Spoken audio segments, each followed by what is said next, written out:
자, 여러분, 오늘 성경 강좌로 15째 주일입니다. 세월도 빠르고 시간도 빠릅니다. 같은 말인가요? 세월과 시간이. 하나님께서 은혜 주셔서 반석이 빛된 교회가 든든히 서가고 또 하나님 앞에서 나름 우리의 모양새들을 꾸려가면서 이렇게 지나가고 있습니다. 아까 예배 준비하면서 제가 이렇게 강대상 가운데를 이렇게 카메라를 맞추고 있는데 우리 첫 예배 시작할 때 강대상 없었잖아요. 보면대 세워놓고 했습니다. 하나씩 하나씩 하나님께서 자리를 잡게 하시니 우리는 성령님을 기대하면 됩니다. 어떤 일을 행하실지를 기대하면서 소망 가지고 희망 가지고 열심을 다해서 우리의 맡은 바 임무를 이 그리스도인으로서의 삶을 이 시간들을 그렇게 하나님 앞에 살아내 드리면 됩니다. 그런데 오늘 이 말씀 로마서 13장 사도 바울 선생님이 로마 교회에 보내는 편지의 거의 뒷부분에 있는 이 말씀이 곧 그 말씀입니다. 로마 교회, 로마서 뒤에 서자가 붙은 것은 신약 성경의 편지글이라는 뜻이죠. 사도 바울 선생님이 수많은 편지들을 직간접적으로 대필을 한 적도 있고 직접 쓰신 적도 있고 해서 보냈습니다. 고린도전서, 후서, 갈라디아서, 디도서, 빌레몬서, 에베소서, 빌립보서, 골로새서 뭐 이런 뒤에 서자 붙은 앞부분에 이런 신약 성경 중간에 있는 것들이 다 사도 바울 선생님의 편지글인데요. 대부분의 교회들은 사도 바울 선생님께서 1차, 2차, 3차 전도여행 하시면서 새로운 도시에 가서 복음을 전하고 복음의 씨앗을 심고 거기서 또 회심자들이 생기고 터를 잡고 떠나시더라도 그 사람들로 인하여 교회 공동체가 형성되고 그래서 결국 사도 바울 선생님의 멀리 있지만 지도를 받아가면서 신앙교육을 받아가면서 성장하고 자랐던 교회들이라면 로마 교회는 사도 바울 선생님과 아무 상관이 없는 교회였어요. 그래서 바울 선생님은 땅끝까지 예수 그리스도의 복음을 전하고자 하는 것이 본인의 사명이라고 생각하셨고 그 당시 세계관으로 땅끝은 지금의 스페인 넘어가면 대서양이니까 신대륙이 발견되기 전이니까 그게 땅끝이에요. 서쪽으로 가면 이탈리아를 지나서 지금 포르투갈, 스페인이 있는 그래서 성경 말씀에는 서바나라고 표현되어 있죠. 그 서바나까지 가서 땅끝까지 복음을 전하고자 하는데 여러분 아시다시피 지금의 터키 지역에 있는 소아시아 지역에 전도 여행을 1차, 2차, 3차 여행 가실 때는 어디가 베이스 캠프였어요? 수리아, 안디옥 교회를 베이스 캠프 삼아서 다녔습니다. 그래서 늘 1차 전도여행이 끝나면 다시 안디옥으로 돌아오시고 2차 전도여행 가시면 다시 돌아오시고 근데 서바나는요 너무 멀어요. 로마 교회가 베이스 캠프가 되어줘야 되는데 로마 교회는 사도 바울 선생님에 대한 몇 가지 오해들이 있어가지고 사도 바울 선생님께서 자신을 변호하고 자신이 수십 년간 온 세계에 전해왔던 복음의 본질이 뭔가를 설명하셔야 되는 필요가 있었기 때문에 로마서는 복음의 본질과 그 교리에 관한 것들이 적혀 있어요. 11장까지. 그리고 12장부터는 16장 마지막까지. 왜 그러면 이런 것들이 필요하냐 했을 때 공동체의 삶을 교회의 삶, 성도들로 모여있는 공동체의 삶 속에서 하나님께서 즉 교회들에게 이런 것들을 바라시고 원하신다라는 것을 강조하시기 위하여 뒷부분이 적혀 있단 말입니다.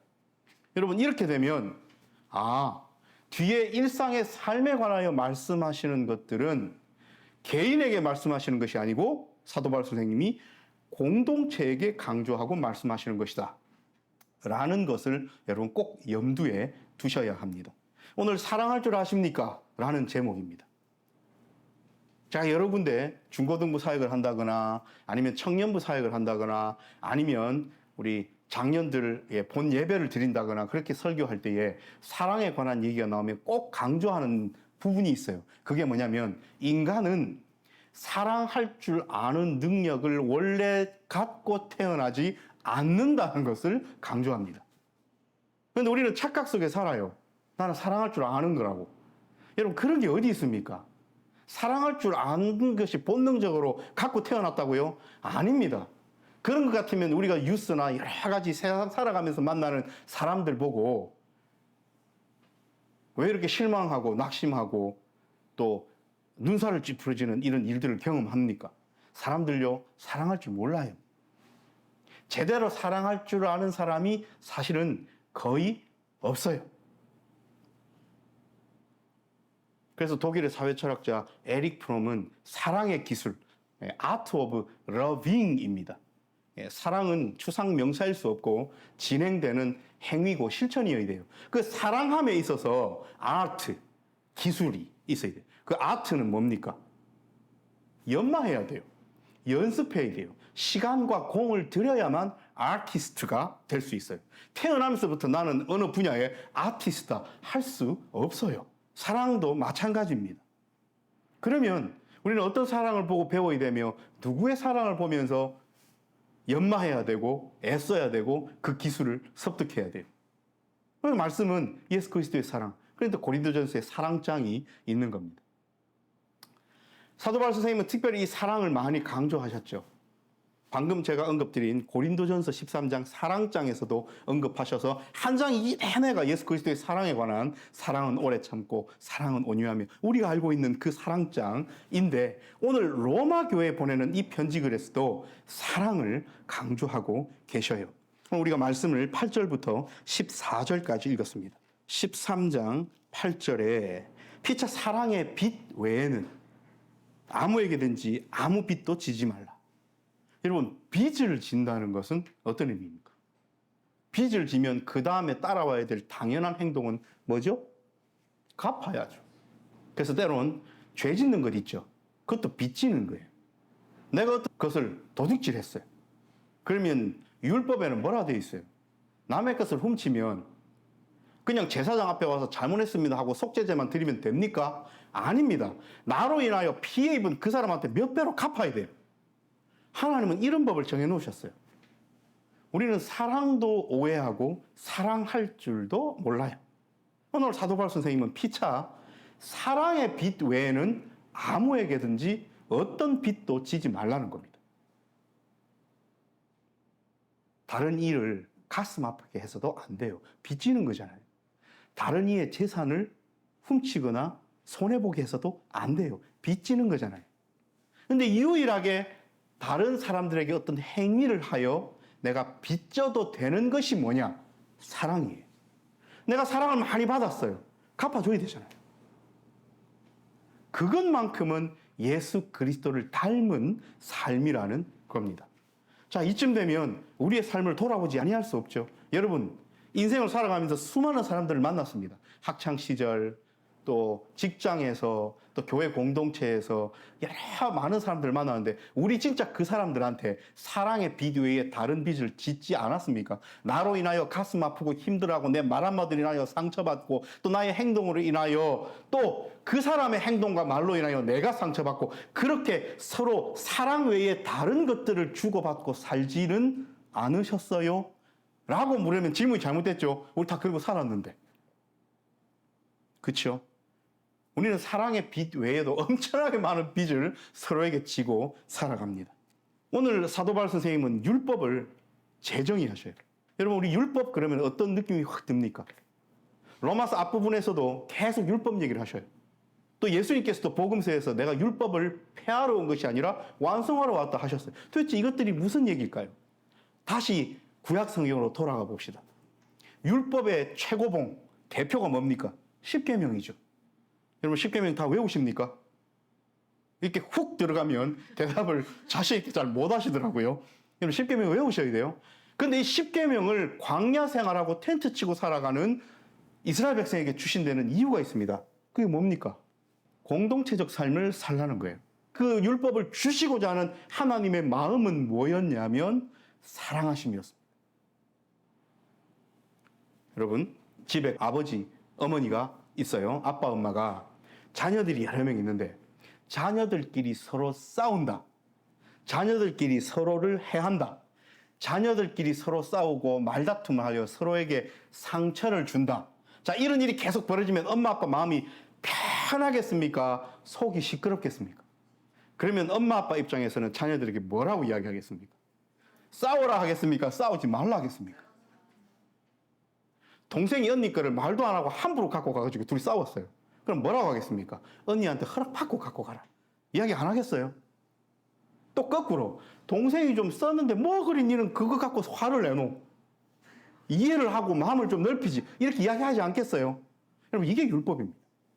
애굽 땅에서 신을 섬기는 잘못된 습관이 들어있고 또 40년 뒤에 가나안 땅에 들어가서도 그 땅에 있는 신에게 혹해가지고 그 신을 섬기고 우상숭배를 할 가능성이 농후하니, 그리고 그 옛 애굽에서 신을 섬기던 재래의식과 습관들이 몸에 배어 있으니 하나님께서는 나 외에 다른 신을 섬기지 말고 너를 위하여 새긴 우상을 두지 말고 안식일을 기억하여 거룩히 지키고 하나님의 이름을 망령되이 일컫지 말라라고 이야기하신 거예요.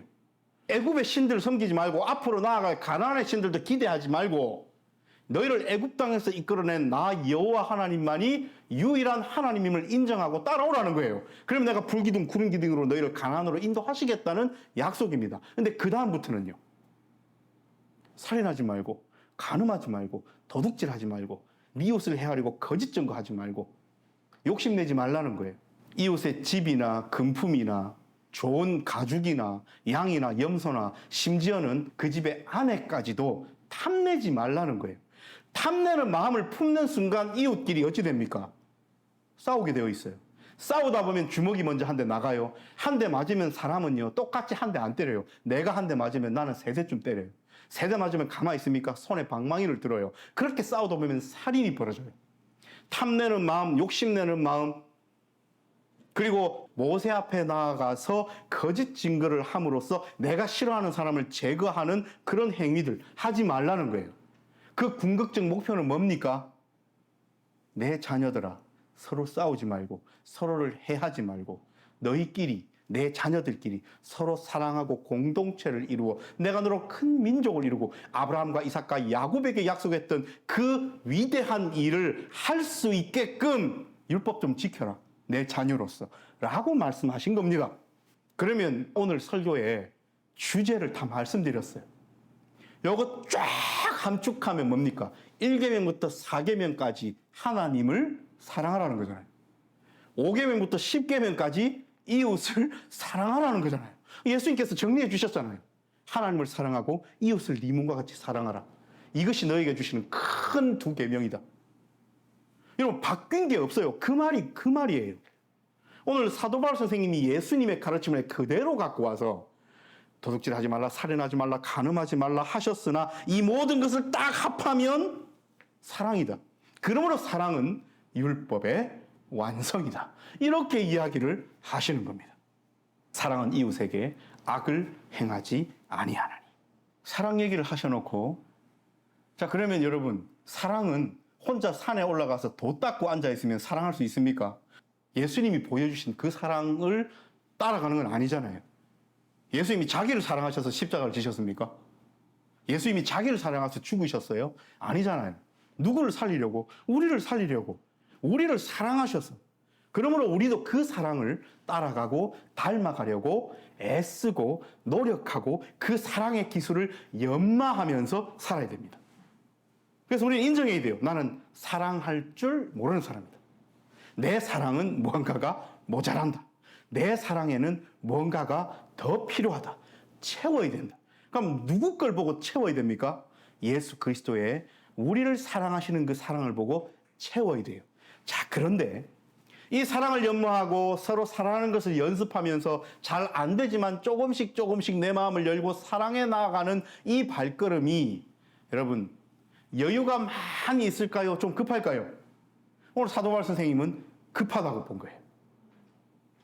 밤이 깊고 낮이 가까웠다. 그러므로 우리가 어둠의 일을 벗고 빛의 갑옷을 입자. 낮에와 같이 단정히 행하고 방탕, 술 취함, 음란, 호색하지 말고 다투거나 시기도 하지 말고. 근데 여러분, 앞에 읽었던 말씀하고 뒤에 11절부터 14절까지 말씀이 똑같은 말씀입니다. 여러분 보십시오. 단정하지 않고요, 방탕해요. 술 취해서 방탕하면 다른 사람한테 피해를 줍니다. 나 혼자 술 취해서 길거리에서 자면 나 혼자만 피해 입는 것 같아요? 아닙니다. 지나가는 사람들이 피해가게 되고요. 경찰 아저씨들이 밤에 애써야 되고요. 이게 사회적으로 엄청난 손해예요. 음란하고 호색하고 다투고 시기하는 것은 다 대상이 있습니다. 직간접적으로 이 대상들과 그 대상과 연관된 사람들은 엄청난 상처를 입어요. 이 악덕목의 반대가 뭡니까? 한 단어로 사랑함이에요. 자신을 사랑할 줄 아는 사람은 술 취하여 방탕하지 않습니다. 자신을 사랑하고 이웃을 사랑할 줄 아는 사람은 음란하고 호색하고 다투고 시기하지 않습니다. 그래서 오늘 이렇게 마무리를 하시죠. 사도 바울 선생님은 우리 주 예수 그리스도로 옷 입고 정욕을 위하여 육신의 일을 도모하지 말라. 예를 들어 볼까요? 내 속 시원하려고 옆에 있는 사람한테 막 쏟아내버리고 스트레스 풀어버리고 하고 싶은 말 다 해버리고 정욕을 위하여 육신 도모하는 거예요. 그럼 옆에 그 말을 들은 사람은 어찌 됩니까? 마상이 입잖아요. 이거는 그리스도로 옷 입은 사랑을 실천하고 애쓰려고 노력하는 사람의 삶의 자세가 아닌 겁니다. 오늘 사도 바울 선생님께서 분명히 이야기하셔요. 11장까지 교리가 끝나고 12장 시작할 때 뭐라고 이야기합니까? 그러므로 형제들아 내가 하나님의 모든 자비하심으로 너희를 권하노니 너희 몸을 하나님이 기뻐하시는 거룩한 산제물로 드리라. 이것이 너희가 드릴 영적 예배니라. 너희는 이 세대를 본받지 말고 오직 마음을 새롭게 함으로 변화를 받아 하나님의 선하시고 온전하시고 기뻐하시는 뜻이 무엇인지 분별하라. 이렇게 시작을 하시는 거예요. 삶의 예배를 강조하시면서 11장까지 내가 이때까지 전해왔던 복음의 본질과 이야기가 뭔지를 이야기했으니 그 교리들을 이야기했으니 그럼 우리 어떻게 살까요? 12장 이렇게 거룩한 산제물로 우리의 삶을 드리면서 영적인 분별력을 갖고 사십시오 라고 하면서 뒤에 뭐라고 나오냐면 공동체 얘기를 하시는 거예요. 그래서 거룩한 산제물로 영적 예배로 드리는 삶은요 수도원에 올라가서 혼자 하나님 앞에 금식 기도하면서 이룰 수 있는 일이 아닙니다. 이 땅 가운데서 이 교회 공동체 가운데서 그리고 이 사회 안에서 그리고 밖에 나가서 직장이든 학업이든 학교이든 믿지 않은 많은 사람들과 함께 부대끼며 살아가면서 그리스도인으로서의 삶을 살아내 보이는 것 그리고 그 사람들에게 예수 그리스도를 몸소 실천하면서 보여주고 천국의 삶이 뭔가를 보여주는데 그 구체적인 실천 방안이 뭐냐? 사랑함이에요. 여러분 우리가 어디에 소속되어 있든 우리 서로 시기하며 살아갑니다. 서로 내 욕심 때문에 다투면서 살아갑니다. 저는 평생토록 모태신앙으로 교회 공동체 안에서 사역도 하고 신앙도 훈련받고 살아왔지만 제가 실제로 신앙생활을 했던 교회, 사역했던 교회, 타역하고 있는 교회, 그리고 소문으로 들었던 교회, 방문했던 교회, 그 어떤 교회를 보더라도 그 교회 안에 시기와 다툼이 없는 교회를 본 적이 없습니다. 그럼 우리는 뭡니까? 오늘 사도 바울 선생님은 이렇게 목소리를 높여 예수 그리스도로 옷 입자 말씀하셨는데 우리는 그 옷을 어디다가요? 뭐 옷장에 걸어놨습니까? 어디다 내팽개치고 지금 우리는 살아갑니까? 왜 우리는 빛의 갑옷을 내팽개치고 예수 그리스도의 사랑의 옷을 내팽개친 채 시기하고 다툼하고 음란하고 호색하고 사람들을 마음을 죽여가며 상처를 입혀가며 그렇게 살아갑니까?